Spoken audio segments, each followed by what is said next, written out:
Allô, ici Fouad Berlin sur le podcast des investisseurs qui voient grand.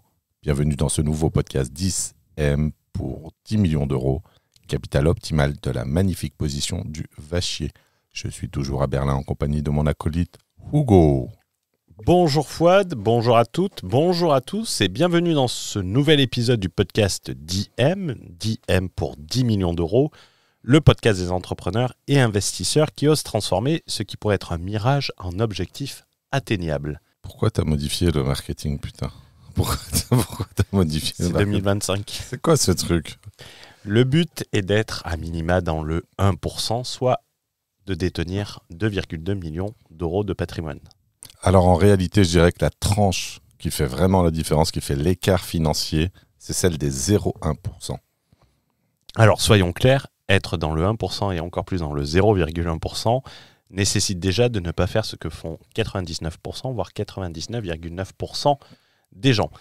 Pour ceux qui veulent aller plus loin et aller en profondeur sur les sujets que nous allons évoquer aujourd'hui, notamment le financement à 110%, vous pouvez candidater à Patrimoine Exponentiel en suivant le lien dans la description et rejoindre une communauté de professionnels avec des objectifs comme les vôtres. Tant que tes objectifs ne sont pas de faire quelques centaines d'euros de cash flow avec ta Love Room. Qu'est-ce que t'en penses, Fouad ? Mettez-moi des likes, les amis, mettez-moi des likes. Tu peux également réserver un audit stratégique en one-to-one avec Fouad pour faire une analyse de ta stratégie immobilière, ce que tu dois mettre en place pour 2025. Et si tu es sur Patrimoine Exponentiel, n'utilise pas le lien qui est dans la description, utilise le lien qui est dans la communauté. Tu trouveras d'autres liens également dans la description, notamment le lien pour une future keynote sur l'investissement immobilier en 2025, les clés pour investir massivement, rapidement et sans faire d'erreur, ainsi que le lien pour rejoindre une communauté privée. Pense également à t'abonner au podcast, mettre le maximum d'étoiles pour nous aider dans le référencement et mettre un commentaire si tu écoutes sur Apple Podcast. Et en parlant des commentaires, je souhaite remercier avec Fouad chaleureusement Guillaume H31. Je vous ai découvert il y a peu de temps, mais je prends beaucoup de plaisir à vous écouter. La stratégie de Fouad fait pour moi sens, hâte d'écouter d'autres podcasts. Donc, dans cet épisode, on va parler de financement et on va parler de financement à 110%. Financement terminé pour la bétaillère, si on peut le résumer ainsi en propos introductifs. C'est exactement ça. Évidemment, on va en parler en long, en large, en travers, en détail, évidemment. Mais là, on a eu en fait un outil mis à la disposition du plus grand nombre qui a été copieusement utilisé pendant, je dirais, massivement pendant 5-6 ans, de 2018 à 2023. Et là, du jour au lendemain, disparition du 110%. Ce qui est en réalité pas plus mal pour les vrais investisseurs qui, de toute façon, avec les bonnes stratégies, empruntent à minima à 110%, ce qui fait moins de concurrence. Totalement d'accord. En fait, en préparant ce podcast, c'est ce que je te disais, c'est le 110% est mort, vive le 110%. Je raisonne toujours aujourd'hui maintenant en termes d'espace concurrentiel et le fait que la bétaillère ait quitté l'espace aérien de l'investissement locatif, ça dégage en fait, ça dégage l'horizon pour les investisseurs qui ont de l'ambition et qui subissaient quelque part les comment dirais-je, pas les inconvénients, mais les effets secondaires de l'amateurisme, ça. Ouais, on achetait n'importe quel prix. Voilà, de l'amateurisme, mais aussi de l'effervescence de masse. Et ça, c'est vrai que quand on maîtrise les outils, eh ben là, on a gagné en termes de visibilité, en termes de confort dans l'utilisation de toute l'ingénierie bancaire qu'il faut développer pour pouvoir faire financer son empire immobilier. Et c'est important parce que quelquefois, les gens n'arrivent peut-être pas à se projeter. C'est qu'à la grandeur du crédit immobilier que tu as connu, c'est que tout le monde achetait n'importe quoi à n'importe quel prix. Et c'était en réalité le cédant qui avait la main, lorsque tu lui faisais une offre, il pouvait la refuser parce qu'il savait qu'il allait avoir d'autres offres au prix d'achat. Tandis qu'aujourd'hui, c'est plutôt l'acquéreur et l'acquéreur qui sait se faire financer qui a le pouvoir. Est-ce que tu le sens, toi, sur la négociation, sur le rapport de force sur ces dernières années ? Sur la chasse immobilière, que ce soit pour le compte de mes mentorés ou pour mon propre compte, je le vois très très clairement. On était sur un marché qui était favorable aux vendeurs. Et là, clairement, on est sur un marché qui est favorable aux investisseurs. Vraiment, là on a une abondance d'offres, d'opportunités de marché. Et en plus de l'abondance, il y a, j'aime pas utiliser le mot facile parce que ça fait pas partie de mon champ lexical, mais il y a quand difficile. même, il y a une aisance à négocier des prix d'opportunités qui sont déjà intéressantes. Pourquoi ? Parce que, j'aime bien cette expression, les rats ont quitté le navire. Donc en fait, comme les rats ont quitté le navire, c'est-à-dire cette masse, alors c'est pas péjoratif, hein, ça a l'air, bon ça l'est quand même un peu, mais ça, c'est... Un peu comme la France insoumise, Non, quand ils parlent de Bernard Arnault et qui disent avec la hausse des impôts, les rats vont quitter le navire. Mais non, alors je pense que là l'exemple est très mal choisi, mais ce que je veux dire, c'est que c'est plus un terme sociologique en disant que le mouvement de masse, le fait social, le mouvement de masse, eh bien ça fait des vagues et parfois on se prend la vague en pleine gueule alors qu'on a quelque part été un bon investisseur. Et donc le fait qu'il y ait vraiment une intensité concurrentielle très faible, on a vraiment des marges de manœuvre en tant qu'acquéreur, en tant qu'investisseur qui sont très importantes. Relativement à 2020, 2021, 2022, je pense que 2021-2022, on était au point culminant de la concurrence. Et c'est vrai qu'en janvier 2023, lorsque le patron du HCSF a sonné la fin de la récréation, là les enfants sont rentrés chez eux. Avec leur cash flow. Avec leur cash flow, mais surtout avec leurs ambitions. Il faut préciser qu'on aura d'autres épisodes, notamment sur 2025, sur l'horizon temporel, vraiment pour que les gens, 2025, début 2026, c'est le meilleur moment pour investir. Donc, pense à t'abonner. Et on en parlera également dans le keynote qu'on fera en live. Donc, n'hésite pas à t'inscrire, c'est entièrement offert. Cet épisode de financement à 110% va être découpé en 3 parties. On va parler de l'immobilier locatif massif. On ne parle pas d'une love room ou d'un studio en LMNP sous colocation. Une activité a besoin de fonds de roulement. La deuxième partie que nous allons voir, c'est l'immobilier locatif massif, une activité entrepreneuriale. Et on finira par le faiseur de 110%. Qu'est-ce qu'il faut avoir pour se faire financer à 110% systématiquement ? Car, on le rappelle, pour se faire financer à 110%, c'est la compétence qui te le permet et non pas le banque. Donc, Fouad, le 110%, je pense que 99,9% des gens connaissent cette notion, surtout lorsqu'ils s'intéressent un minimum à l'immobilier. Les gens qui nous écoutent, oui. Qu'est-ce qu'il faut, comment on pourrait la décrire très facilement ? Alors, tout à l'heure, j'ai eu peur que tu dises cet épisode est sponsorisé par les matelas Simon. Il y a un confrère, on va appeler ça, qui sponsorise son podcast avec de la publicité pour les matelas. J'ai eu peur que tu nous sortes un truc de genre. Donc, cet épisode est sponsorisé par les matelas Simon. Non, c'est une blague, évidemment. J'ai eu peur. Donc, nous sommes indépendants et personne ne finance quoi que ce soit. C'était quoi ta question ? Comment on peut expliquer cette notion du 110% sur l'immobilier en guise d'introduction ? Alors, même si c'est très simple, mais que ça soit bien clair et que les gens sachent exactement de quoi on parle. On a parlé d'acculturation bancaire et c'est là qu'on a besoin d'utiliser cette connaissance dans la culture bancaire. Le 110%, d'abord, c'est une spécificité culturelle française. La France, alors je m'étais je veux pas dire je m'étais frité sur LinkedIn avec un type qui m'expliquait que... c'est pas ton genre. Non, j'essaye d'être dans la diplomatie, mais Ruskov, la diplomatie chez toi, non ? Non, j'avais dit que la France était un paradis bancaire. Il m'avait dit phrase typique d'un investisseur qui n'est pas allé voir ailleurs. Et donc là, je lui énumère les caractéristiques finalement du financement bancaire immobilier français qui me permettent de justifier ça. Donc la France est le pays qui produit le plus de prêts immobiliers en Europe, devant l'Allemagne, qui pourtant est un pays plus peuplé et plus riche. Et là, je lui dis, quel autre pays ? Donc, on parle de voir ailleurs, donc quel autre pays ? Le Liban. Et je lui posais, je pense que le Liban lutte malheureusement pour pour sauvegarder sa monnaie. Mais je lui ai posé la question, quel autre pays est un paradis bancaire? Et il m'a cité aucun autre pays.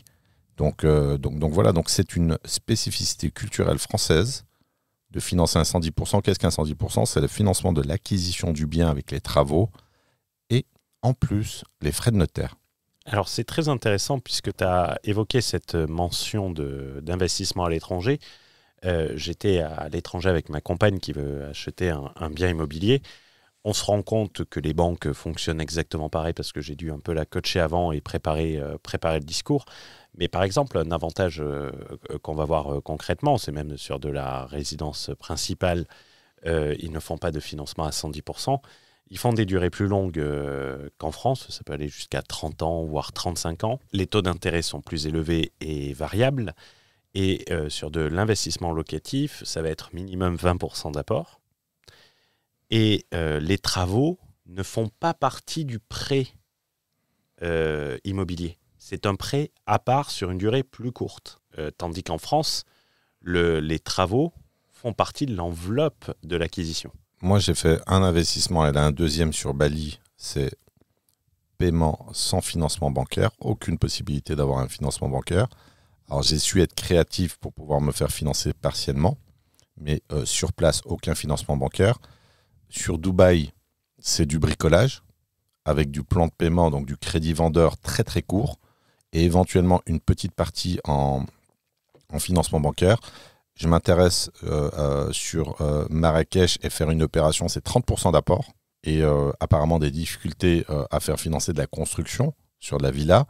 Donc évidemment, on ne va pas se comparer à ces zones, mais on a vraiment cette spécificité où tout est à l'avantage de l'emprunteur. C'est simple, dans le financement bancaire immobilier français, rien n'est plus avantageux pour la banque que pour l'emprunteur. Et c'est quand même assez rare. Et c'est intéressant parce que tu parlais de Dubaï. Il existerait une spécificité avec une banque que je suis en train de faire vérifier par quelqu'un qui financerait même les non-résidents avec un apport un peu plus important. Et je suis en train de le faire vérifier. Mais il finance, j'ai cette information, c'est 50%. C'est 50% et pour les résidents sur place, ça pourrait être du 25% ouais, d'apport. Mais 50%. On est très très loin des conditions françaises et évidemment à des taux d'intérêt beaucoup plus élevés.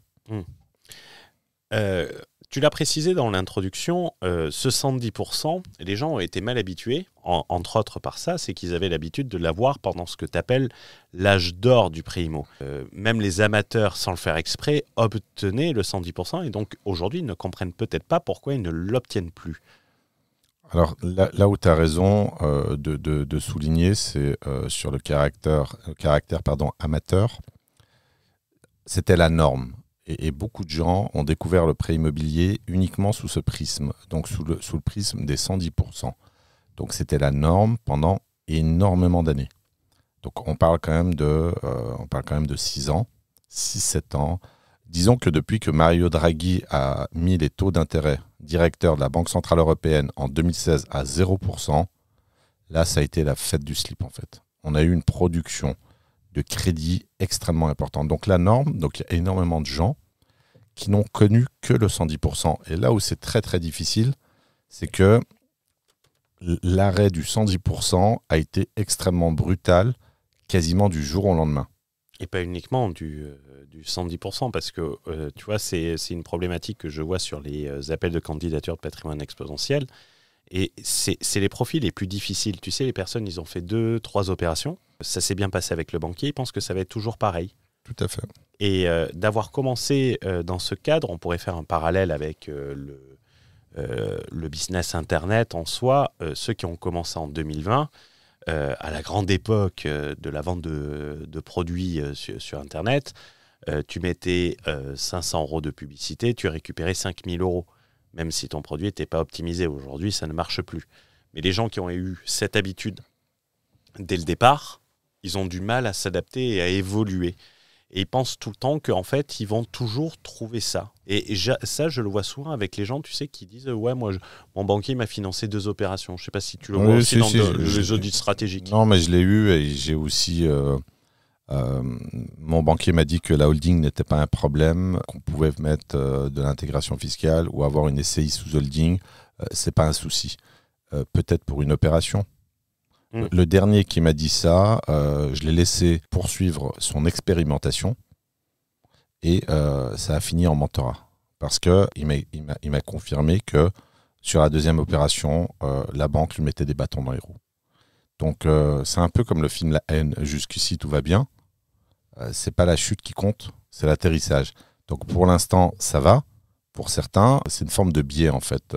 Tant que tu t'es pas confronté au réel, dans sa continuité, eh bien, tu as l'impression que ça va. Mais aujourd'hui, la masse a parfaitement reçu le message. 5 sur 5, le 110%, c'est terminé. Pour reprendre une expression, c'était Mike Tyson qui disait dans la vie, tout le monde a un plan jusqu'à se prendre un uppercut ou un uppercut, pardon. En pleine face. Voilà. Aujourd'hui, comme tu l'as dit, c'est 100% max pour la masse et encore les chanceux. Les banques, sur tous les retours bancaires que j'ai pu observer, les conditions sont claires. Alors là où tu as raison, c'est que les frais de notaire, c'est d'office. Et certaines banques demandent les frais de notaire plus 10% du prix d'acquisition.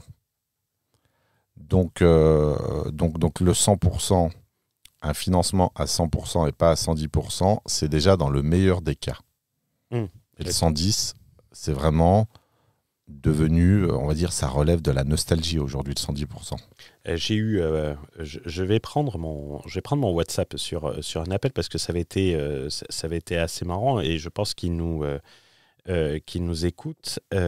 C'était un appel que j'ai eu très récemment avec quelqu'un qui s'appelle Saint-Dil. S'il m'écoute, je le salue au passage. Je l'avais sur un appel de candidature. Il me dit ouais, j'essaie d'acheter. Je vois son profil, tu sais, avec les revenus, avec ce qu'ils avaient fait. Et le mec, il me dit ouais, là, je veux faire une opération à 600 000 euros. Devine combien il me demande d'apport. Je fais à mon avis, allez, 120 000. Il fait comment tu sais? Mais ça se voit au travers de ton profil. Parce que je sais très bien que si tu ne changes pas ça, à ton profil, par rapport à ce que tu as fait, ce que tu as mis en place, je peux te dire clairement, avec n'importe quel banquier, tu n'auras pas du 110% parce que tu n'as pas la stratégie.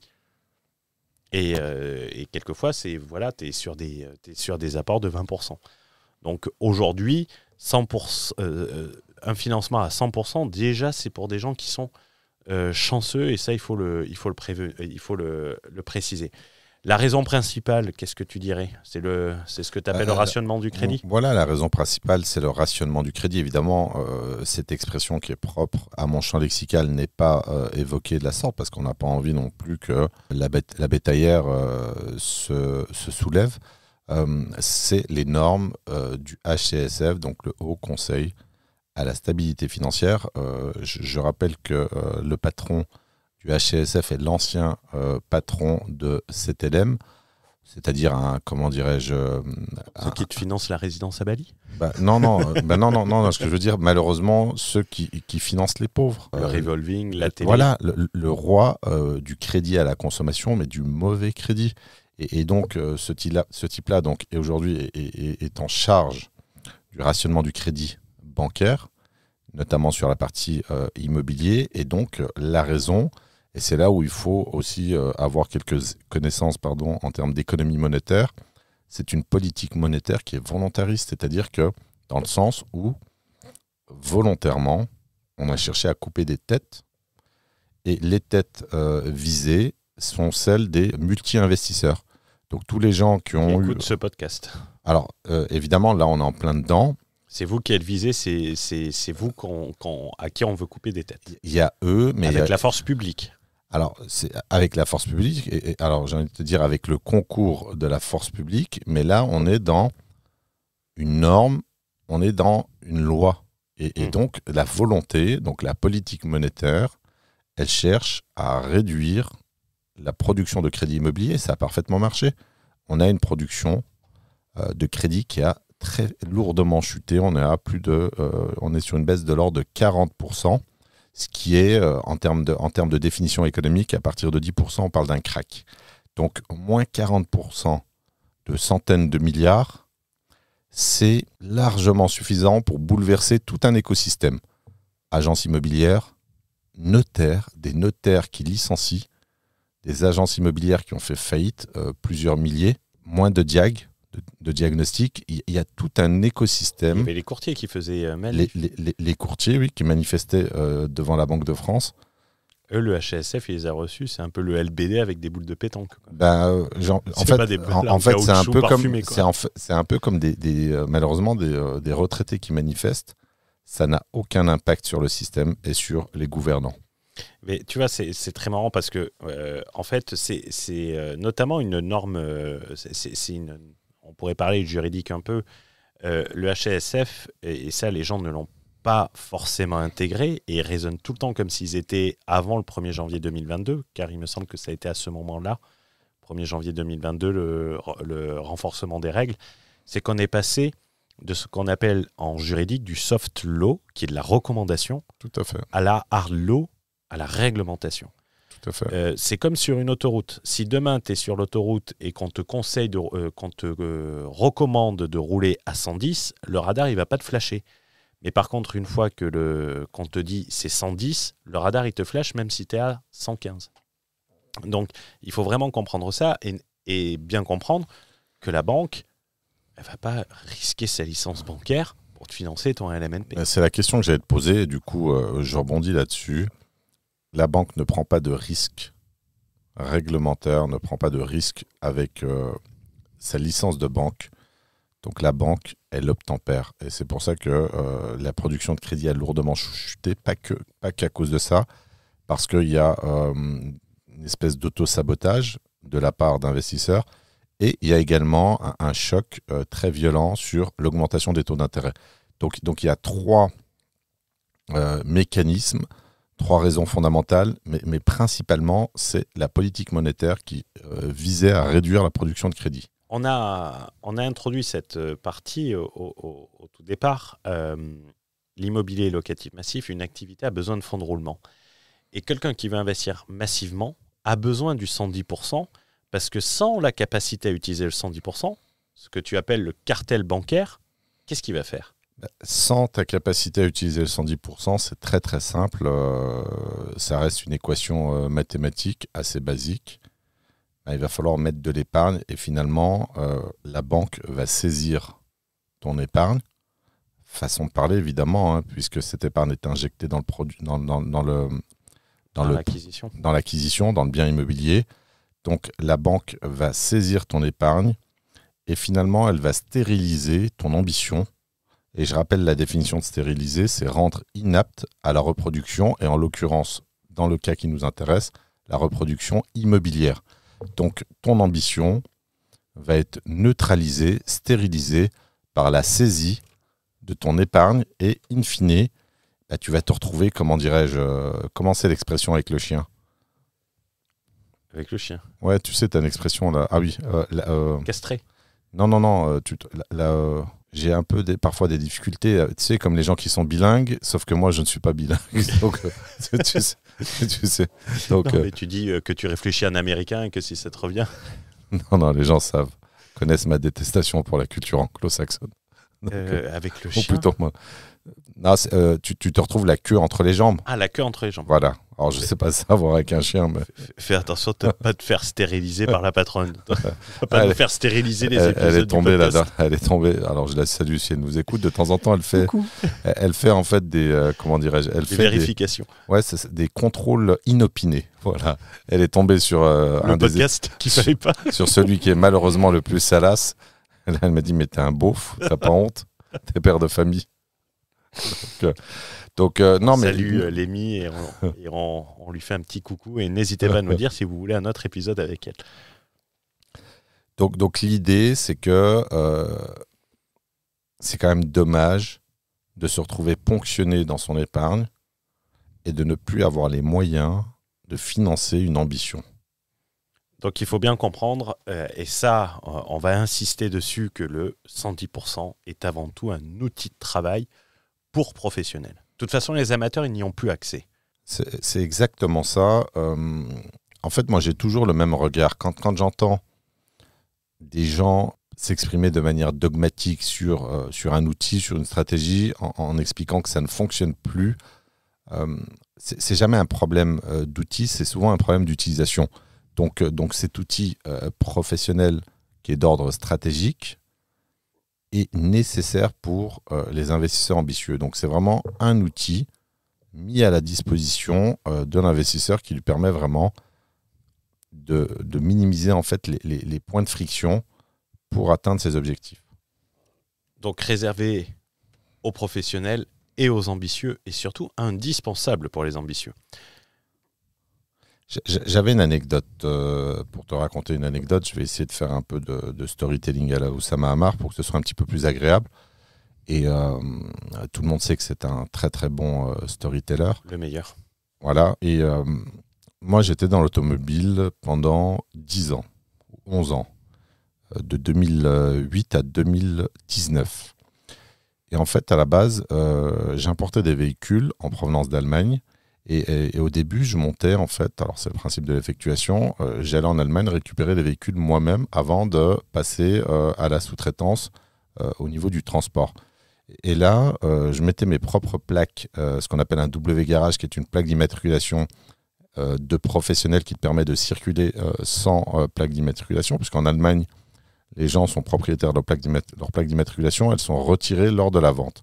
Donc soit tu allais au bureau, espèce de bureau de facture. Ouais, pour les plaques rouges là avec la date. Voilà, mais c'était des trucs un peu privatisés. Donc c'était pas vraiment une préfecture, mais on va dire que c'était une espèce de préfecture avec des plaques export ou des plaques jaunes qui te permettaient de rouler. Alors, bon, déjà c'était 200 € par véhicule, mais surtout c'était 4-5 heures.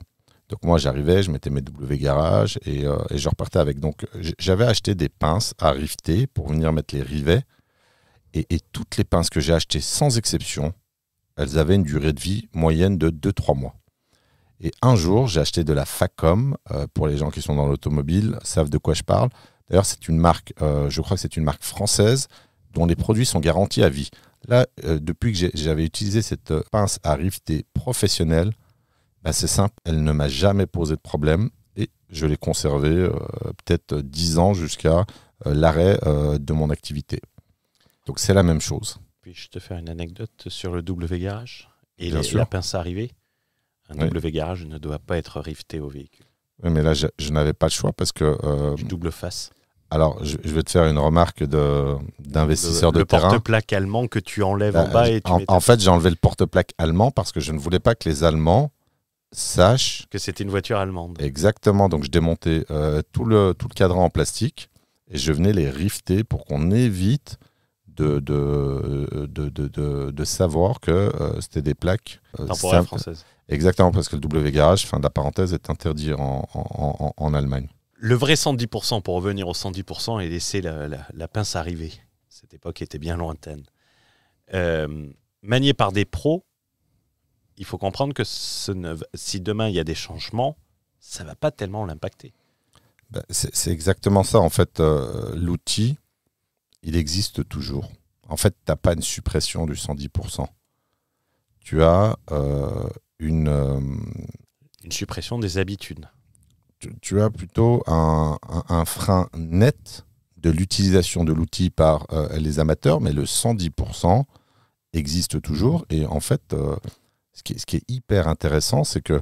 On enregistre ce podcast en février 2025. On le précise, hein, ce n'est pas un épisode qui est de 2017 recyclé. Non, là, surtout qu'à posteriori, il y a eu quand même un certain changement. Donc l'idée, c'est que la politique monétaire a changé. On est passé de la suggestion à la loi. Et nous, le 110%, on le verra après, manié comme un professionnel, donc n'est pas sujet au changement de réglementation, est un outil que j'utilise, évidemment façon de parler, mais tous les jours. C'est-à-dire que le 110%, dans la manière de l'utiliser sur de la compétence professionnelle, est un outil qui existe toujours et je pense qu'il existera toujours. À quand remonte le dernier financement à minima 110% que tu as eu récemment? Alors, qu'un mentoré a eu? Qu'un mentoré a eu la semaine dernière. La semaine sur dernière. la signature d'un acte authentique avec le déblocage des fonds.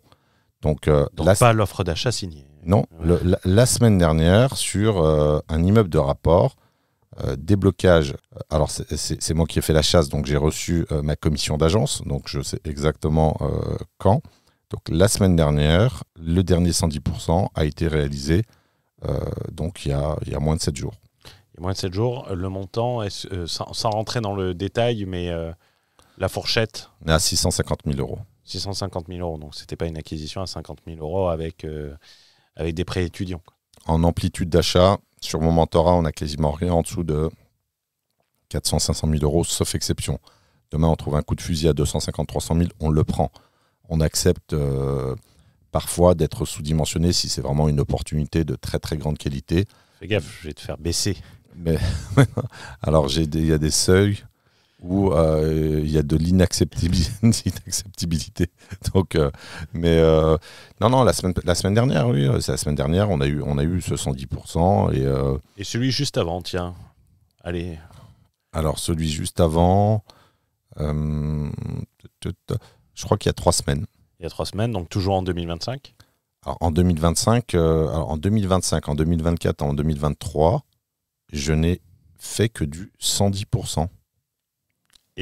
Alors, tu vois, c'est intéressant en fait. C'est l'aspect systématique, tu vois. C'est parce que les gens. En fait, la dernière fois que je n'ai pas fait un 110%, je ne m'en rappelle pas. C'est pour ta voiture? Non, parce que la voiture, ça se paye comptant. Mais non, mais tu vois, l'exception à la règle, dans mon cas, c'est l'absence du 110%. Ah. C'est parce que je le veux bien. Parce que l'opération le vaut bien. Non, mais là, tu vois, j'ai traqué, j'ai eu de la chance, j'ai traqué. Je voulais des places de parking pour ma résidence principale et il a fallu acheter tout un lot.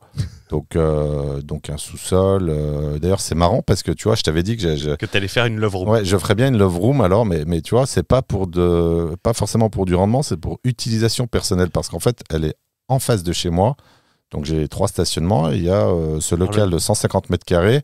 Mais love room, vrai love room, cinéma, un vrai cinéma privé, un truc à 70-80 000 euros. Donne-nous plus de détails pour la stérilisation des prochains épisodes. donc voilà. Mais non, les 110%, c'est systématiquement, l'utilisation de cet outil. Pourquoi ? Parce qu'il dépend de la méthode et de la compétence. Et c'est pas, tu vois, je vais bien le préciser, c'est la compétence qui te permet d'obtenir un 110% et non pas le banquier. Tu l'as quémandé au banquier, s'il vous plaît, donnez-moi 110%. Alors, pour les gens qui connaissent Richard Virenque, les guignols. Voilà, les guignols. Alors, apparemment, cette punchline n'est pas de lui, mais finalement, elle lui est attribuée à l'insu de son plein gré.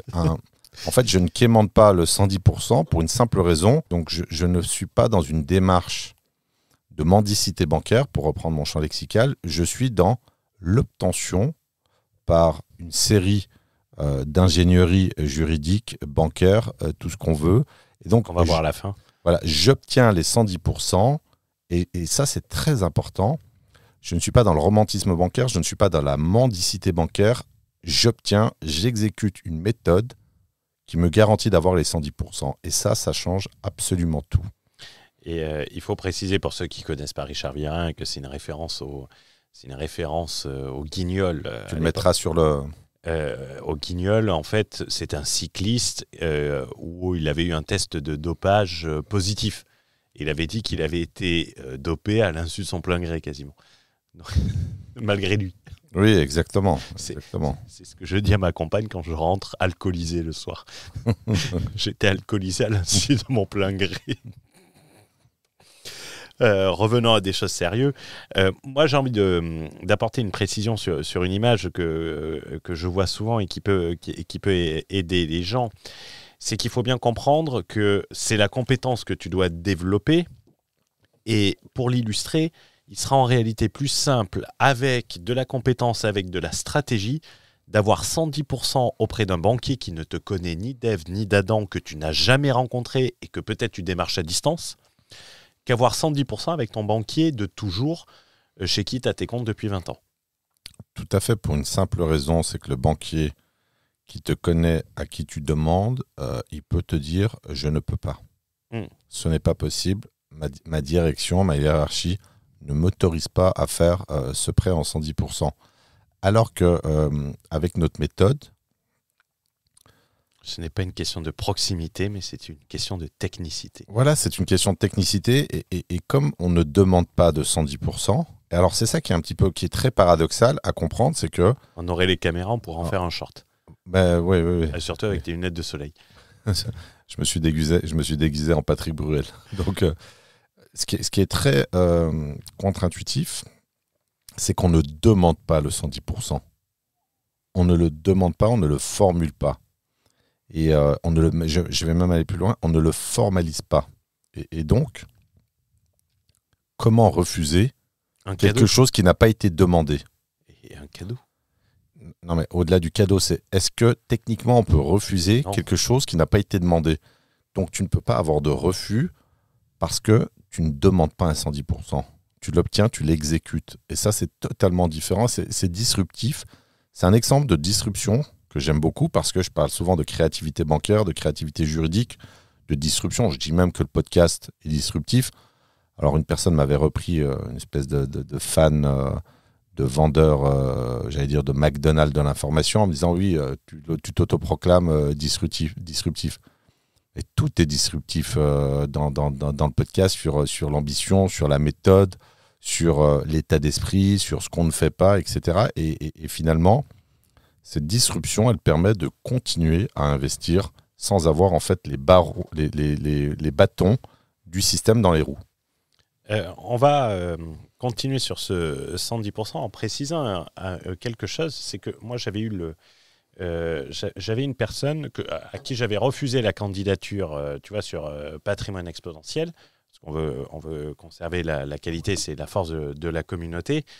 La personne avait un niveau d'épargne trop faible. Et le niveau d'épargne, emprunter à 110% ne veut pas dire c'est génial, tout le monde peut emprunter, même ceux qui n'ont pas d'argent. C'est important de le préciser parce que la personne me l'a sorti. M'a sorti, mais j'ai pas besoin d'épargne puisqu'on emprunte à 110%. Ça n'a rien à voir. Ça, c'est la stratégie du kamikaze. C'est la stratégie tchétchène et c'est pas tout à fait notre stratégie. Il faut des coussins ou des coussinets de sécurité. Et tu as raison d'insister sur ce point. Parce que ça, on peut rien faire. On peut rien faire. C'est pas qu'on peut rien faire, c'est que je pense que là, il faut que tu ailles sur de l'amplitude d'achat, sur du dimensionnement encore plus faible pour pas te mettre en risque. Tu vas réduire ta vitesse pour mieux absorber, pour mieux assimiler tes acquisitions. Et évidemment, c'est moins bien qu'avoir un stock d'épargne qui va te servir à... Il y a des moyens de les gonfler et ça, on va en en parler. Mais au-delà de ça, c'est que l'épargne protège. Et le banquier veut sécuriser son opération. L'intérêt du 110%, comme on l'a dit, ça ne veut pas dire emprunter et ne pas avoir d'argent, mais c'est de maximiser ou préserver de la saisie, notamment, son niveau d'épargne visible afin d'être en mesure de répéter l'opération. Alors, tu as totalement raison et tu as une espèce de règle sociologique, on va dire d'ordre empirique qu'on observe. Plus tu as de l'argent, plus tu empruntes. Plus tu as de l'argent, plus tu fais appel et tu bénéficies du levier bancaire.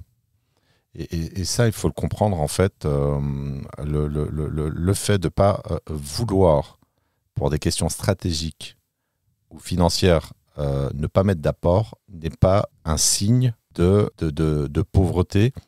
C'est vraiment, en fait, quand tu es dans la stratégie, ça relève purement de la stratégie, tout simplement, et c'est un choix qui est défini en amont de façon très proactive parce que ça va impacter directement la définition du profil bancaire et donc le fait de bâtir en amont son profil.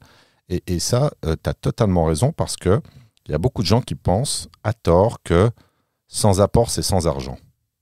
Ouais. C'est faux. Mais d'un autre côté, c'est important, c'est que si tu as trop d'argent, ça va être également difficile. C'est pas que ça va être difficile, ça va créer des effets d'aubaine. Ça va créer des effets d'aubaine et c'est là que sur ton épargne, tu dois appliquer ce qu'on a appelé la méthode BCE. Tout à fait. BCE. On s'inspire de cette très grande institution qui est la Banque Centrale Européenne. Et là, il faut absolument appliquer la méthode BCE pour protéger son épargne des tentations bancaires, parce que l'épargne est en apport ou en placement est quelque chose de particulièrement recherché par les banques. Un niveau d'épargne, il faut le comprendre, est une des composantes du profil emprunteur. Parce que les gens, et tu sais, j'en avais parlé dans les précédents podcasts, et les gens ont trop tendance à réduire le profil emprunteur aux 3 derniers relevés de compte. Où tu avais fait une remarque ultra pertinente. Tu vas me dire que pourquoi j'ai l'habitude de ne pas en faire des pertinentes. Je me prépare en amont. Je laisse le peuple en juger. Tu avais dit, ce n'est pas de la cosmétique, c'est une opération chirurgicale. Ouais, d'ailleurs, il y a quelqu'un qui me l'a ressorti en audit stratégique. C'était quand hier. J'ai fait un super audit. Je le salue au passage. Tu sais, c'est le restaurateur. Thomas. Voilà, Thomas. Donc, on va donner que le prénom. Super parcours, autodidacte. Il a bâti un bel ensemble. T'as vu, c'est incroyable ce qu'il a fait. Ouais, je suis allé sur Internet, j'ai regardé un très très bel hôtel, 3 restaurants pour quelqu'un qui est encore relativement jeune, qui est autodidacte, qui a passé un super truc. Et là, il m'a dit, écoute Fouad, j'ai compris ta distinction entre la cosmétique et la chirurgie, j'ai besoin de chirurgie. Donc là, il m'a pris pour un chirurgien de l'esthétique immobilière et pas de l'esthétique physique. Parce que quand on voit comment tu es adroit, il serait inquiet. Alors j'ai une dextérité en stratégie immobilière qui est plutôt pas mal. Mais c'est marrant, c'est que c'est resté. Ouais, on salue Thomas, il est membre de Patrimoine Exponentiel et son parcours est remarquable. Tout à fait. Le niveau d'épargne, quand on dit qu'il est une composante importante du scoring bancaire, c'est pour ça que tu veux du 110%. Parce que si tu n'as pas du 110%, qu'est-ce qui va se passer à ton épargne ? En fait, est-ce qu'on rappelle rapidement de quoi est composé le scoring bancaire ? On pourrait faire un podcast dédié à ça. Ok. Alors, pensez à vous abonner, mettez 5 étoiles. Mettez-moi des likes, les amis, mettez-moi des likes. Qu'est-ce qui se passe ? Il y a 100 personnes connectées, j'ai que 3 likes. On passe le bonjour à Tammy Cabage. Ah, t'as enfin révélé le nom. Ah oui, c'est l'auteur de ce quémandage. Parlons du niveau d'épargne nécessaire et stratégique pour avoir le 110%. Alors, le problème, tu me demandais quel était le problème en termes de scoring bancaire ?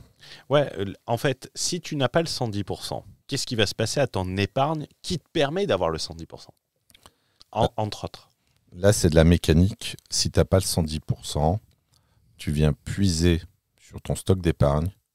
Et la conséquence directe, c'est que tu altères, tu viens réduire, diminuer la qualité objective de ton scoring bancaire.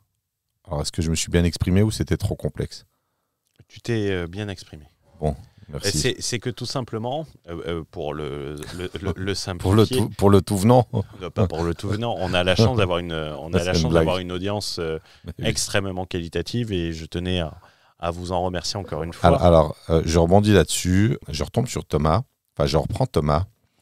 Et franchement, quand il m'a dit qu'il a écouté tous les podcasts et certains en boucle, pour le citer, honnêtement, j'étais vraiment très honoré parce que on parle de quelqu'un qui a 50 salariés. Donc, c'est pas un petit joueur, dans le sens où on n'est pas sur un intermittent du spectacle. Et là, quand il m'a dit, voilà, moi, j'ai 3 restaurants, c'est un bel hôtel à 5 millions d'euros, donc 50 salariés, je me suis dit, effectivement, l'audience est de très grande qualité. Ça m'a vraiment fait plaisir. Limite, alors je ne vais pas dire je me suis senti un peu, tu sais qu'on a toujours un peu le syndrome de l'imposteur, qui finalement a été démontré que c'est une très bonne chose, ça te pousse à surdélivrer en termes de qualité. Le retour en France me coûte un peu d'argent quand même, peut me coûter mon couple également, accessoirement. Non mais c'est important. Rapatrie le colis également. Oui, mais bon, pour l'instant un peu pas. Sinon, ça serait pratique. Là, je peux te dire que le profil emprunteur, il prendrait un coup. Là, un bon coup. Ah là, il prendrait un très gros coup. Là, on pourrait aller sur du niveau d'Auguste. Parce que ma compagne a... Tu lui fais comme dans Rendez-vous en terre inconnue, tu vois. Tu mets sur le truc, vous allez à l'aéroport. Puis là, tu vois, tiens, c'est la France, à Seine-Saint-Denis. Tiens, on est en France. À Metz. Metz, ah oui. Ça va la faire rêver. Je veux pas que les gens se sentent impressionnés. On n'est pas là pour impressionner. On est là pour inspirer, pour délivrer de la vraie valeur ajoutée. J'ose parfois même plus utiliser cette expression délivrer de la valeur parce que ouais, ça fait c'est pour ça que je parle de valeur ajoutée. Ça fait limite webinar gratuit. Voilà, et ça, je ne supporte pas quand une vraie phrase a été détournée de son sens. Donc, je préfère ajouter, qui est un terme économique, la valeur ajoutée. Donc, on est là pour apporter de la valeur ajoutée. Mais pourquoi est-ce que je dis ça ? Parce que il y a un super profil avec qui j'avais échangé et finalement, il s'avère qu'il a investi 5 ou 6 millions d'euros d'immobilier et il n'osait pas prendre contact avec moi dans le cadre du mentorat parce que il m'a dit, écoute, je ne pense pas que j'ai le niveau d'excellence dont tu parles pour pouvoir bosser avec toi. Et finalement, je me suis dit, bon, on a peut-être envoyé une image d'excellence qui est peut-être dissuasive, mais ce n'est pas le cas. Il faut savoir que nous, en fait, on est vraiment, dans une forme d'humilité et on n'a pas inventé l'eau chaude. Alors, ok, on est dans la disruption, on essaye de faire les choses différemment, mais on ne veut pas donner de sentiment d'exclusion. Et surtout quand tu as un investisseur qui a déjà 5 à 6 millions d'euros de patrimoine, c'est quelqu'un qui est tout à fait légitime et qui rentre dans les bonnes cases. Et je suis ravi qu'on ait des auditeurs comme ça. Et on les remercie encore une fois. On les remercie, mais même les petits, façon de parler, les débutants, sont la bienvenue. Disons que les gens qui vont... alors, tu vois, moi je ne dirais pas débutants. On fait une petite aparté sur ça. Alors, je finis, je dis débutant. Pourquoi ? Parce que quelqu'un qui va écouter d'emblée le bon contenu, même sur un coup de bol, au moins c'est quelqu'un qui ne va pas être dérouté sur les mauvaises stratégies. Et là, il a sa place. Parce qu'il ne va pas être formaté dans le mauvais sens et il n'aura pas besoin de passer par la phase des apprentissages. Parce que pour apprendre, il faut désapprendre souvent. Ouais, et quelquefois, ça c'est la phase c'est très difficile. Plus dure et c'est là où tu as le plus de résistance. Exactement. Ce que je voulais dire, c'était pas débutant, c'était rêveur. Ah non. Les rêveurs, on les fait pas rêver. Non, parce qu'il y a des débutants et ils ont leur place. C'est plus facile quelquefois d'accompagner un débutant que d'accompagner quelqu'un qui aurait pu lever 1,5 million, 2 millions d'euros n'importe comment. Exactement. Souvent en audit stratégique, sur les débutants, ça va très très vite parce que je leur dis, écoute, tu n'as commis aucune erreur. Donc, je vais quand même te donner des conseils globaux sur la stratégie, mais en tout cas, il est préférable d'avoir une sorte de virginité immobilière que d'avoir enchaîné n'importe comment. Voilà, et voilà, enfin, on ferme la parenthèse, mais en tout cas, on est très content de la qualité de l'audience. Pour revenir à notre niveau d'épargne. Le niveau d'épargne en matière de scoring bancaire, c'est quoi ? Qu'est-ce qu'il va permettre ? Ça va être le point de bascule en quelque sorte. Il y a un élément qui est très important également, c'est que c'est le poids de ce paramètre dans le scoring bancaire, dans la notation bancaire. Ça, c'est nouveau. C'est-à-dire que le niveau d'épargne a toujours été plus ou moins, on va dire, important, même si on a vu énormément de banques prêter à des gens qui n'avaient pas d'épargne. Mais là, depuis janvier 2023, la pondération, le poids de l'épargne dans la totalité des paramètres pour la prise de décision bancaire sur l'octroi ou le refus du prêt, c'est un poids extrêmement important qu'on n'avait pas à l'époque. Je t'avais dit qu'on avait un retour d'un patrimoine exponentiel, des banques qui exigent d'avoir en niveau d'épargne un certain nombre de mensualités qui peut varier d'une banque à l'autre. Et la personne lui avait donné le nombre de mensualités, donc c'est quelque chose qu'il faut prévoir. Et comme tu le dis, l'épargne va être la chose qui va faire basculer le oui sur le financement. Conserver son épargne et donc avoir recours aux 110% va être ce qui va te permettre de répéter les oui. Tout à fait. Et, sur un schéma, on va dire, de réitération, d'enchaînement des opérations, on en parlera dans une autre partie, l'exigence absolue de conserver son niveau d'épargne à des niveaux acceptables, ça peut varier, évidemment, sur un stock d'épargne qui va baisser de 10 ou 15%, alors tout dépend le montant en valeur absolue, c'est pas ce qui va forcément changer la donne, mais conserver son épargne est un enjeu stratégique pour rester dans le jeu. Si on se rappelle un peu de la théorie des jeux dont on parle souvent et de la notion de jeu infini. D'ailleurs, souvent elle est attribuée à Simon Sinek et c'est totalement faux. Ce n'est pas le père fondateur de la notion de jeu infini. C'est J.P. Cars, qui est un auteur des années 80, je crois, un philosophe. Et donc, ce qui est très important, en fait, c'est que l'épargne permet d'éviter d'être éjecté du jeu. En parlant d'épargne, tu sais, les gens vont se dire, oui, mais si par exemple mon stock d'épargne va être faible. Je pense notamment également aux entrepreneurs qui ont généralement leur stock d'épargne sur leur société. Lorsque tu vas vouloir investir massivement, et ça implique sur ton horizon temporel dans ta stratégie, parce qu'il vaut mieux attendre une période déterminée pour constituer ça et y aller très fort et pouvoir répéter les opérations que faire n'importe quoi en commençant immédiatement. Tu vois ce que je veux dire ou pas? Non. Ben, tu réécoutes. Je vais faire comme. Tu réécoutes. Je vais faire comme. Comment quand il ça s'appelle, sera diffusé, tu répondras. Comment il s'appelle l'illettré là de Marseille à la France Insoumise là? Ah oui, de l'oglu, un truc de genre. Ouais, le tocard là. Il a fait une phrase, elle est incompréhensible. Il a parlé d'éducation et de lutte des classes, mais bref, c'est assez pathétique, vous pouvez le voir. Et il dit à la personne qui dit « Mais on n'a strictement rien compris à ce que vous avez dit ». Il lui répond « Mais vous aurez qu'à regarder la vidéo ensuite ». L'épargne, tu vas devoir être capable de la booster, de gonfler ce stock d'épargne et donc d'augmenter ton profil emprunteur au travers de l'épargne. Alors, tu as dit un truc avant qui était super important. Je pense que tu t'en es pas rendu compte, mais c'est pas mal ça. C'est pour te renvoyer la pièce. À la Deloglu. J'ai tellement l'habitude de le faire que quelquefois, je n'y fais plus attention. C'est pas quelque chose qui t'arrive souvent, ça, non? C'est une seconde nature. Voilà. Non, tu as dit un truc qui était super important. Et là, bon, c'est vraiment une information stratégique. 1 euro d'épargne, mais c'est plus de la trésorerie d'entreprise, ne vaut absolument pas 1 euro d'épargne personnelle.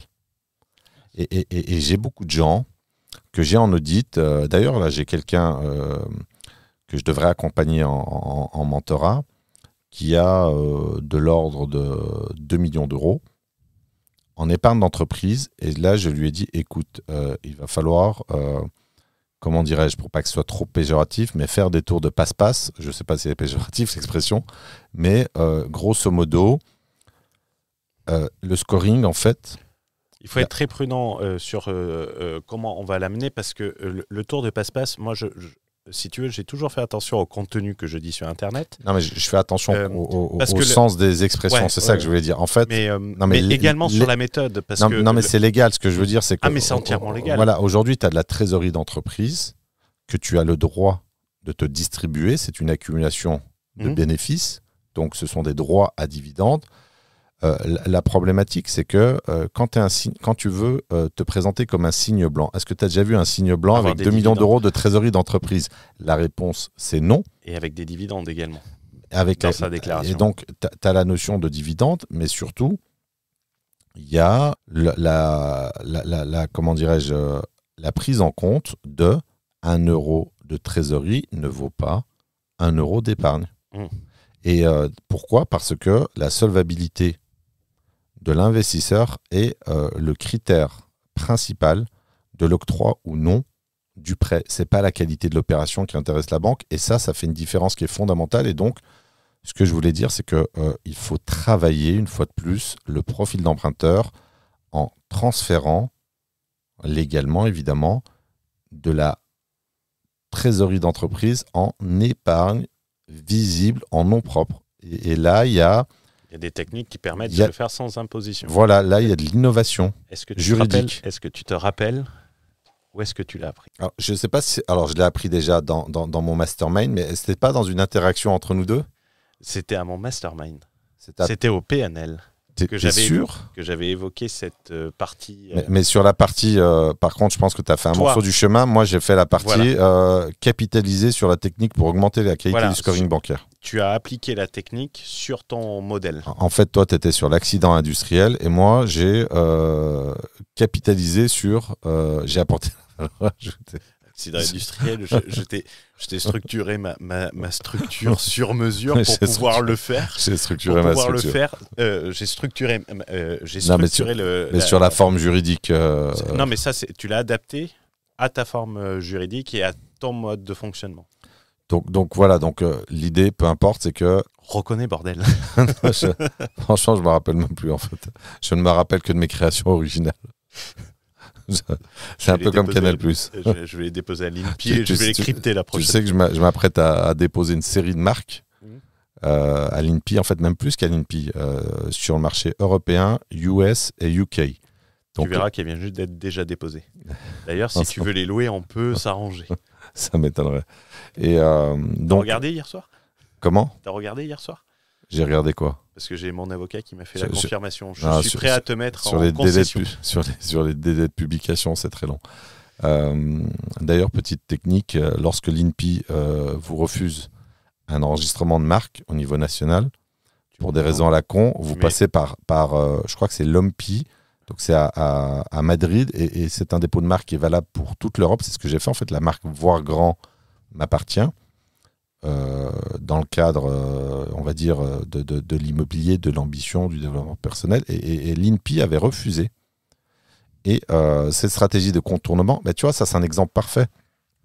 Il y a une interdiction nationale, des bâtons dans les roues, et là je suis passé à l'instance européenne, et la marque a été validée à l'échelle européenne et de facto en France. Donc voilà, mais je voulais dire sur l'audit stratégique, la première chose que je regarde, c'est le montant de l'épargne. Et ensuite, c'est la rémunération. Et ensuite, comment est-ce qu'on peut, ce que tu appelles booster l'épargne, comment est-ce qu'on peut, par plein de techniques, comment est-ce qu'on peut améliorer la qualité du scoring bancaire par le levier de l'épargne. Et ça, c'est très important parce qu'il y a énormément d'ingénierie juridique. Une question dont je ne suis pas sûr de connaître la réponse. Enfin, je pense la connaître, mais j'en suis pas sûr. Quelqu'un qui gagne 5 000 euros par mois et qui arrive avec un stock d'épargne de 100 000 euros, par rapport à quelqu'un qui va gagner 7 500 euros, 50% de plus, et qui arrive avec 10 000 euros d'épargne. Lequel empruntera le plus facilement ? Je pense que c'est celui qui a 100 cas d'épargne, à mon avis. Ouais. Voilà. Vous avez, c'est beaucoup plus rassurant. Donc. Jusqu'en 2022, fin 2022, c'était plutôt le deuxième cas. D'accord. Donc, l'épargne, il faut comprendre que c'est pour sécuriser ton encours bancaire. C'est pas, c'est vraiment un élément qu'il faut avoir en tête. C'est la règle numéro 1 de l'investisseur ambitieux, la sécurisation de son encours bancaire. C'est la sécurisation en fait de ton encours, mais pas que. C'est aussi le signal que tu envoies sur ta solvabilité, sur ta capacité à rembourser les prêts en cas de vacances locatives, de problèmes, j'en sais rien moi, sur les travaux, etc. Et donc cette épargne, elle est très importante parce qu'elle nourrit ton scoring et donc ta solvabilité personnelle et donc ta probabilité d'obtenir ton prêt. Et le problème, c'est qu'on n'est pas sur une seule demande de prêt, on est sur une ambition à financer. Tu dois le faire autant à ton niveau personnel qu'au niveau de tes véhicules d'investissement. Et c'est là que c'est intéressant, tu vois. Quelquefois, les gens ne comprennent pas pourquoi la holding n'est pas appréciée par les banquiers. Les gens vont comprendre très facilement quand je vais faire cette démonstration. Une holding, comme tu le dis, met un intercalaire entre toi et le bien. Et généralement, c'est deux même. Deux intercalaires. Souvent, la holding est une société à responsabilité limitée, donc limitée à ses apports. Donc son capital, sa fortune personnelle, ça va être le capital social. Donc quand tu arrives avec une holding à 100 000 euros de capital social, la banque, c'est ce qu'elle voit. Et la holding, pourquoi les gens la mettent en place? Pour faire circuler la trésorerie et faire remonter les dividendes. C'est-à-dire de vider la SCI de son épargne. L'emprunteur, parce que c'est la SCI qui porte l'emprunt, pour aller mettre l'argent ailleurs et l'immobiliser ailleurs. C'est également ça qui inquiète sur les holdings. Je rebondis sur la holding. Tu vois, ton exemple est très intéressant. Si je fais un lien entre holding et trésorerie d'entreprise, beaucoup d'entrepreneurs ont leur trésorerie qui est logée dans la holding. Or, la holding, dans un schéma de type signe blanc, n'existe pas. Comment faire apparaître la trésorerie d'une société qui n'existe pas dans le jeu stratégique qu'on met en œuvre? Alors, moi, je trouve tu comprends ce que je veux dire? Ouais, ta technique est pas bête, tu vois, de te mettre sur la Nationale 21 et d'attendre le camion de la Brinks avec des fausses Kalachnikov. Non, je ne mange pas de ce pain-là. Je suis viscéralement attaché à la virginité de mon casier judiciaire. Non, mais tu vois, l'idée, c'est que tu as logé tous tes bénéfices dans ta holding. Or, dans l'introduction de la holding, ne peut pas se faire de façon, comment dirais-je, expressive. Donc, c'est la fameuse holding en 5 temps. Donc, comment fais-tu pour valoriser la trésorerie d'une structure qui te porte préjudice, qui ne doit pas apparaître? Donc ça, on n'est plus dans le paradoxe, on est dans une impasse, dans une forme de contradiction. Et c'est là que ça prend encore plus son sens que 1 euro d'épargne personnelle n'a absolument rien à voir avec 1 euro de trésorerie d'entreprise, a fortiori logé dans un véhicule d'investissement détesté par les banquiers qui produisent du prêt blanc pour signe blanc. J'étais tombé sur une vidéo, je ne sais pas si tu l'as vu, un short, j'ai vu sur LinkedIn, il me semble, d'un formateur 2.0. Si, je suis tombé dessus, je crois. Où il disait que même lui n'arrivait pas à avoir du 110%. Mais moi, en tout cas, aujourd'hui, j'arrive plus à faire du 110%. Donc, en plus, on peut croire, alors ça, c'est un truc qui est très bâtard, c'est que plus t'es riche, moins tu mets d'apport. Moi, de mon expérience, j'ai l'impression que plus on en a, plus on nous demande d'apport. Ouais, parce qu'en fait, pour les gens, ils se disent, mais pour vous, c'est rien. Là, par exemple, le dossier en question, je proposais 80 000 euros d'apport sur un dossier à 942 de levée bancaire. Et tu vois, la banquière m'a demandé de pousser à 100. Au début, elle me dit, est-ce que vous pouvez mettre 150? Je dis, ouais, je peux, mais ça fait chier, quoi. Vous savez, si je mets 150 là, c'est 150, c'est 70 de placement que je peux pas mettre, c'est 70 que je peux payer sur une autre OP. Donc, elle le voit sur mes relevés de compte que j'ai la liquidité pour aller à 150. Et du coup, j'ai l'impression que parfois, on peut avoir tendance à penser que plus on en a, plus c'est facile. Pas toujours, je trouve. S'il nous écoute, on le salue et je ne doute pas qu'il nous écoute. J'ai entendu quelques expressions qui revenaient. Si les formateurs 2.0 n'arrivent même pas, à titre personnel, pour eux, à faire du 110%, c'est pas par plaisir. Hein. Alors, ta remarque est très pertinente parce que, tu vois, ce qui m'intéresse, au-delà des personnes, et on l'a toujours dit, on parle des stratégies, c'est quoi le sous-jacent? Quel est le sous-jacent? La conséquence. Non, alors, ça, c'est le symptôme. Ils n'arrivent plus à faire du 110%.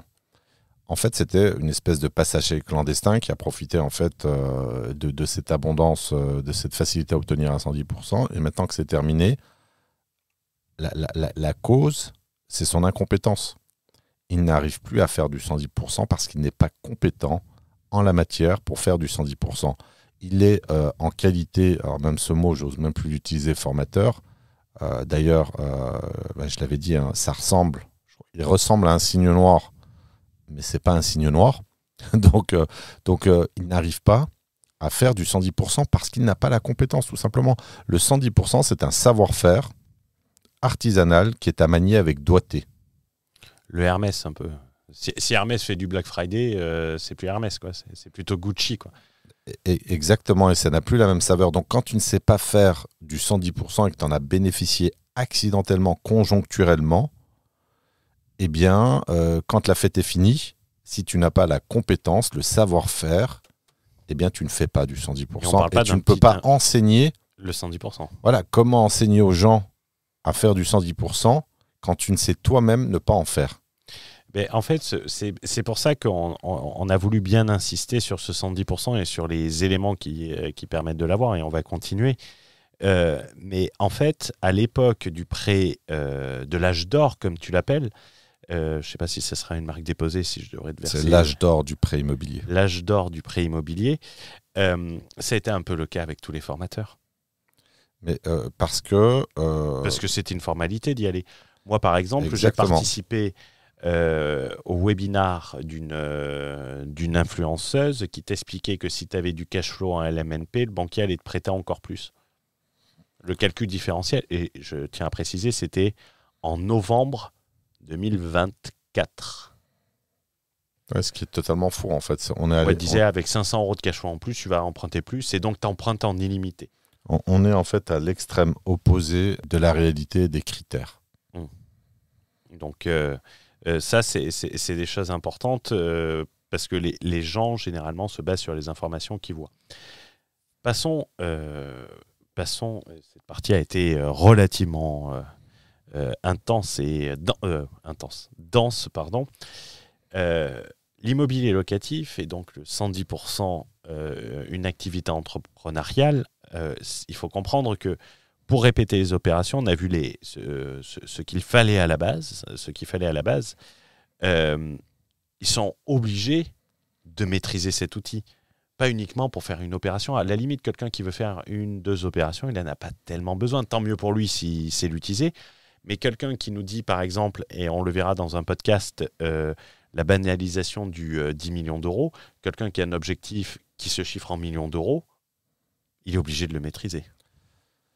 Là, on met le doigt, en fait, et tu as totalement raison de soulever cet aspect d'immobilier entrepreneurial, d'où aussi la nécessité d'avoir mis en place, de mon côté, de la psychologie entrepreneuriale, domaine extrêmement passionnant sur lequel je me forme en continu.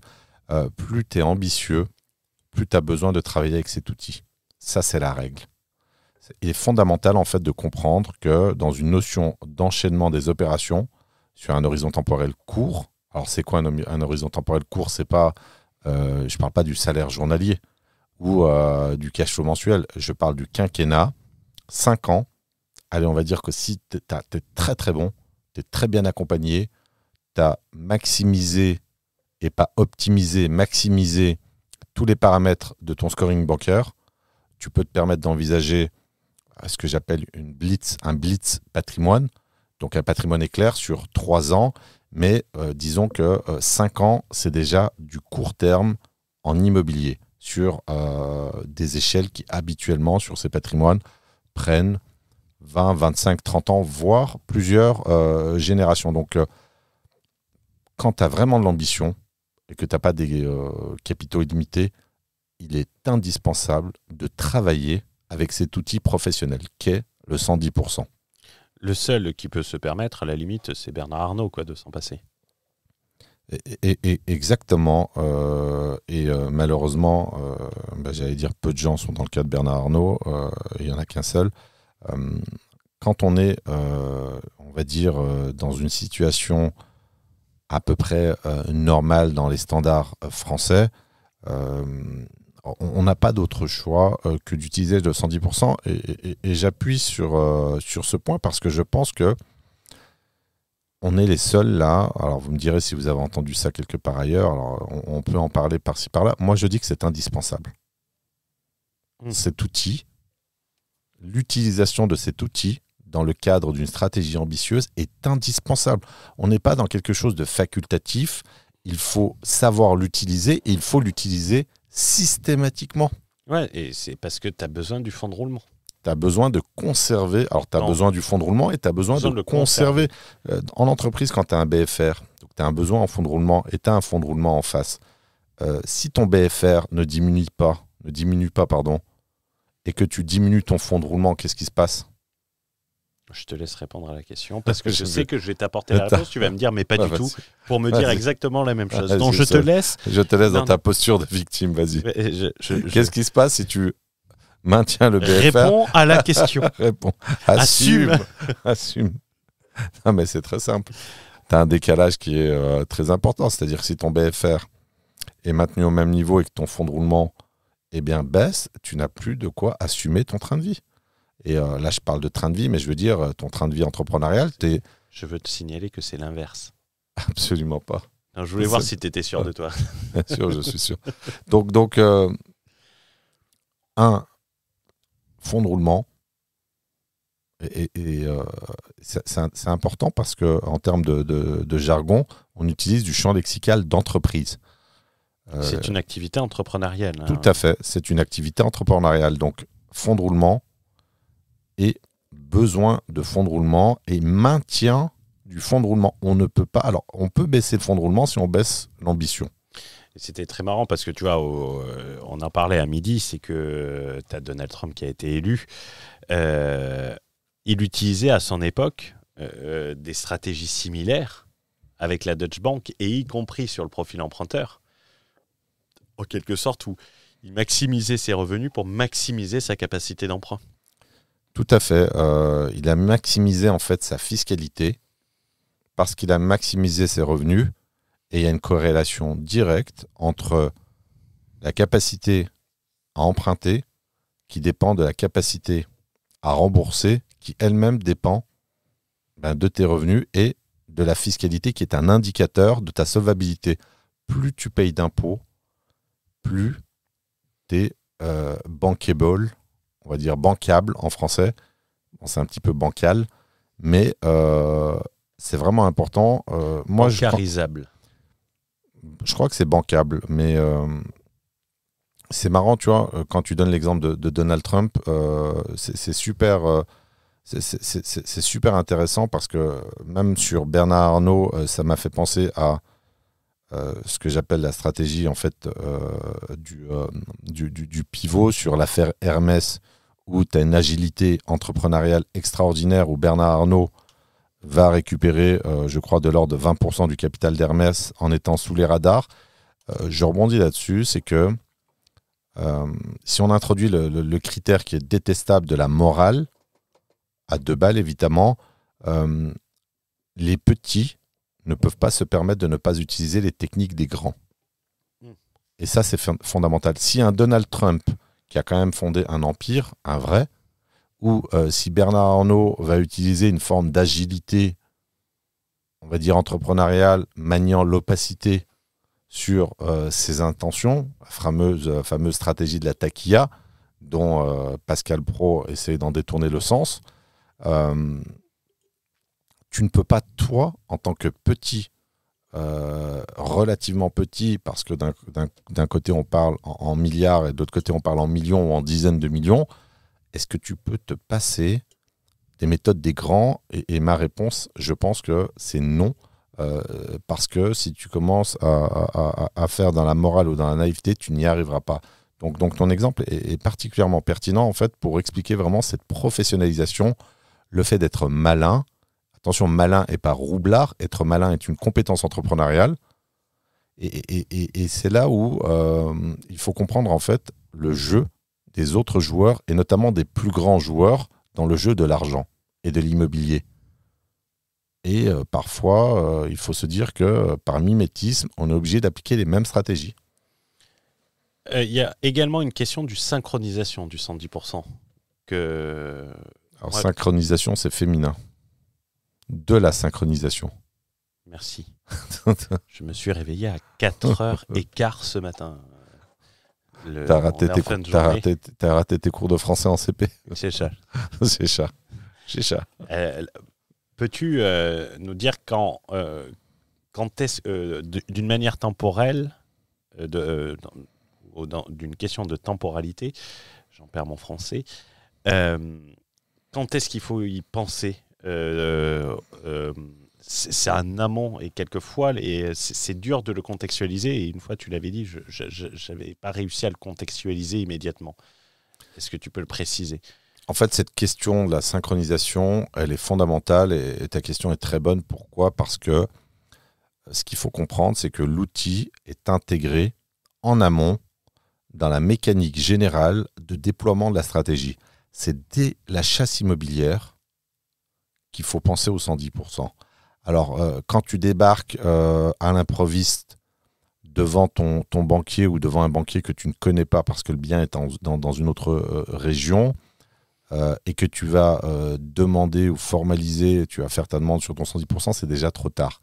C'est au stade de la chasse immobilière qu'il faut penser aux 110%. Et ça fait une différence qui est fondamentale et même déterminante pour la suite. Et on retombe sur la proactivité, sur l'anticipation, sur la stratégie. Et donc, c'est en amont de la chaîne. Ton banquier, ouais. Et largement. Tu n'as même pas encore interagi. Tu es en prospection immobilière. Tu es déjà dans ma méthode, tu es déjà dans du 110%. Donc, c'est une notion de proactivité, d'anticipation qui est nécessaire. Exactement. Et d'intégrer un outil à la stratégie, mais l'intégration se fait en amont et pas en aval. Alors, tu vois, c'est hyper intéressant. Bon, ça paraît un peu conceptuel, mais c'est quand même très précis. La plupart des gens intègrent la demande du 110% en aval, en bout de chaîne.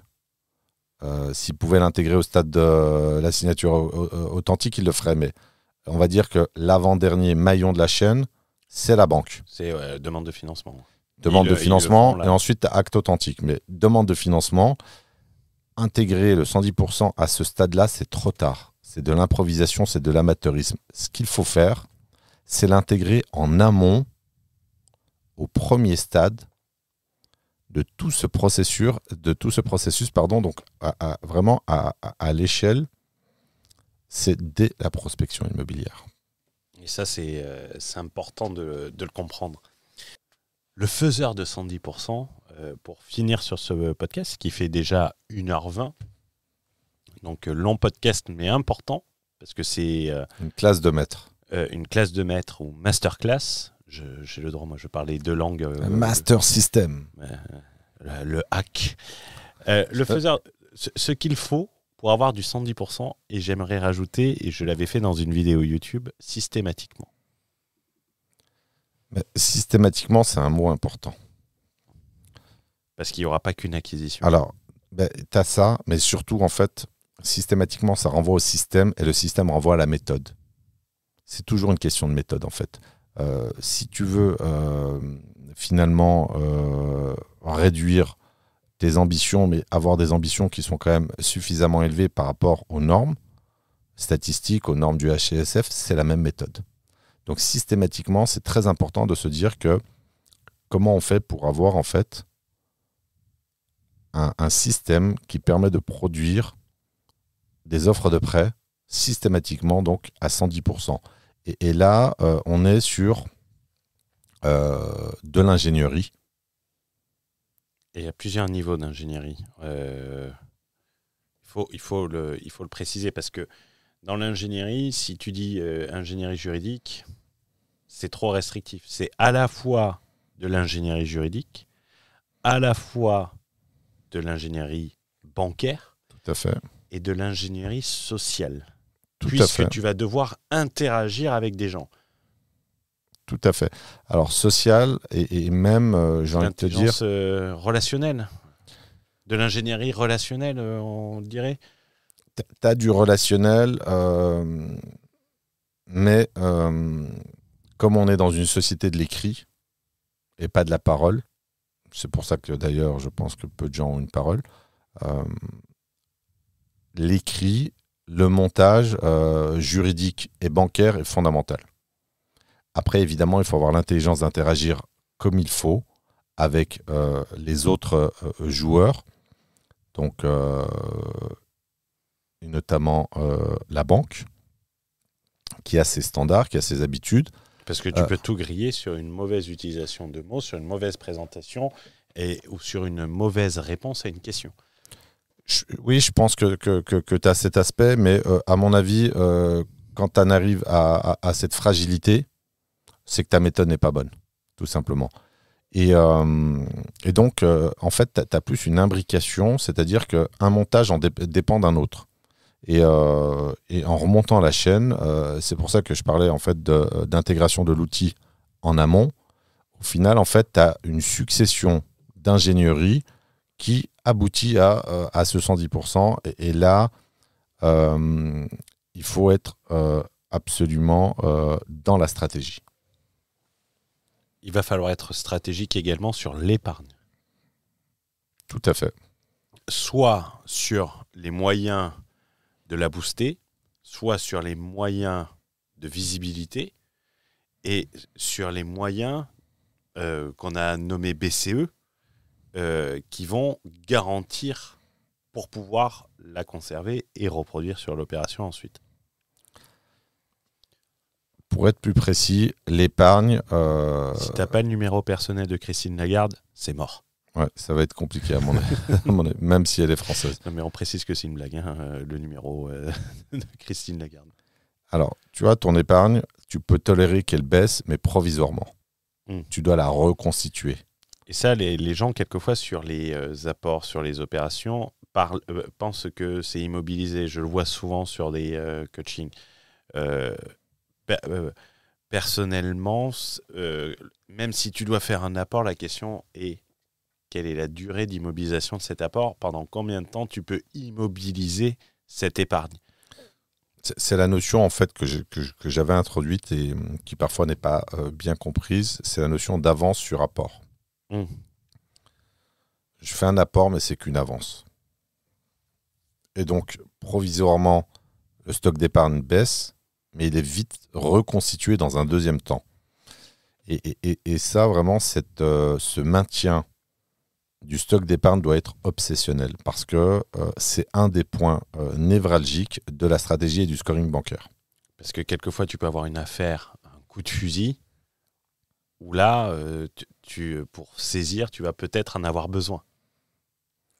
Tout à fait. Et ça, c'est également de l'ingénierie bancaire et de l'ingénierie juridique, à la fois de le transformer en avance. Je vais te donner un exemple qui est très important. Je vais donner un exemple concret qui ne relève pas de la banque, mais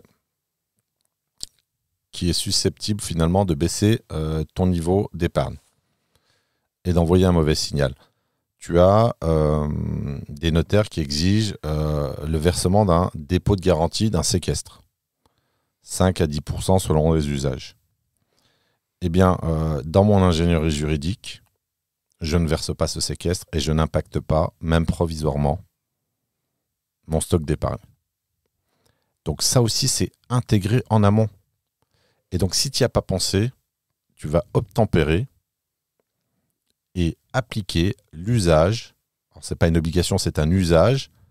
Et si tu n'obtempères pas, tu vas créer un point de friction et risquer de perdre ton affaire. Et le fait d'avoir intégré cette problématique en amont de toute la chaîne qui a été décrite, je ne suis plus confronté à ce problème. Donc ça, c'est encore un autre exemple qui n'est pas bancaire, qui est transactionnel. Mais qui a un impact sur le bancaire immédiatement. Qui a un impact sur le bancaire, évidemment, en termes de conséquences. Parce mais que surtout, si tu es sur 5 opérations en simultané... Alors, en simultané par rapport à des opportunités qu'on pourrait trouver en même temps. Donc là, c'est pas tenable. C'est pas tenable parce que finalement, tu serais peut-être même pas en mesure de financer la totalité des séquestres. Voilà. Mais là, il y a une solution technique qui t'évite de tomber dans ce piège. Tout est une question d'être outillé et surtout bien outillé. En fait, il faut être outillé et il faut penser les problématiques en amont. Une fois que tu connais... tu vois d'ailleurs... je lis un livre là en ce moment qui est vraiment remarquable, L'obstacle et le chemin, et il y a L'ego et l'ennemi du même auteur, vraiment c'est très brillant. Quand tu connais les obstacles, c'est une formalité, ça devient une promenade de santé. Mais si tu les découvres au fur et à mesure et que tu n'es pas outillé, tu fais quoi? Tu t'arrêtes. T'improvises. Et l'improvisation, c'est de l'amateurisme. Et exactement. Tu vois, c'est marrant, j'ai écouté une interview du patron de Total. Comment il s'appelle déjà? C'est Pouyanné. Et il disait à un moment donné, je t'enverrai la vidéo. Ce que j'aime pas, c'est l'amateurisme. Et ça m'a renvoyé immédiatement sur la pensée transversale au professionnalisme pour vraiment déployer une stratégie qui nous permet de faire sauter les verrous du rationnement du crédit. Et si demain tu vas abattre un arbre, est-ce que tu vas chez ton coiffeur lui demander une paire de ciseaux à bord arrondi, ou est-ce que tu vas chez Bosch professionnel pour prendre la tronçonneuse Deutsche Qualität. Das ist Deutsche Qualität. Le bricolage, ça c'est une solution. Alors, ça peut le faire sur une opération, mais sur une ambition, c'est pas tenable. Ça peut débloquer une situation. Sur un malentendu, ça peut fonctionner. Et c'est comme le disait feu Jean-Claude Duss. Non, mais pour être... Oublie que t'as aucune chance, fonce, et qui sait, sur un malentendu, ça pourrait passer. Ouais, et quand on reste dans le réalisme, 100% des clochards ne rentrent pas à bredouille. Quand tu as des gens qui font la manche, de temps en temps, il y a une pièce qui est versée comme ça, qui est posée sur la paume de la main. Mais c'est pareil pour le système bancaire. Donc, c'est une question simplement d'augmentation des probabilités. Est-ce que tu veux être dans la mendicité ou est-ce que tu veux être dans l'efficience, dans la réalisation de ton ambition? Ouais, pour donner des exemples de bricolage, on peut citer quoi? On peut citer les prêts à la consommation pour financer les apports. Alors ça, c'est le pire. Pour moi, c'est le pire parce qu'on a une double peine. D'abord, je pense qu'on se met en risque. Je sais de quoi je parle. Quand j'étais dans l'automobile il y a très longtemps, en 2014, j'ai fait... du financement de stock avec ça. J'ai fait 13 prêts à la consommation pour un montant de 245 000 €. Donc j'en parle dans mon livre, donc je peux en parler ouvertement et à prescription. Donc j'ai fait 245 000 € de prêts que j'ai intégralement prêté à ma société. Donc j'ai fait la banque à 6-7%. Et c'était pour financer ma croissance, parce que je n'étais pas finançable, parce que le domaine d'activité était blacklisté. D'ailleurs, c'est la raison pour laquelle le financement de la société qu'on devait reprendre n'a pas pu se faire de manière classique, parce que le domaine d'activité est toujours blacklisté, et même pour une boîte qui tourne. Donc, le prêt à la consommation, c'est du bricolage d'amateur extrêmement dangereux, et ça, je le déconseille fermement. Et en plus, tu es sur du nom propre.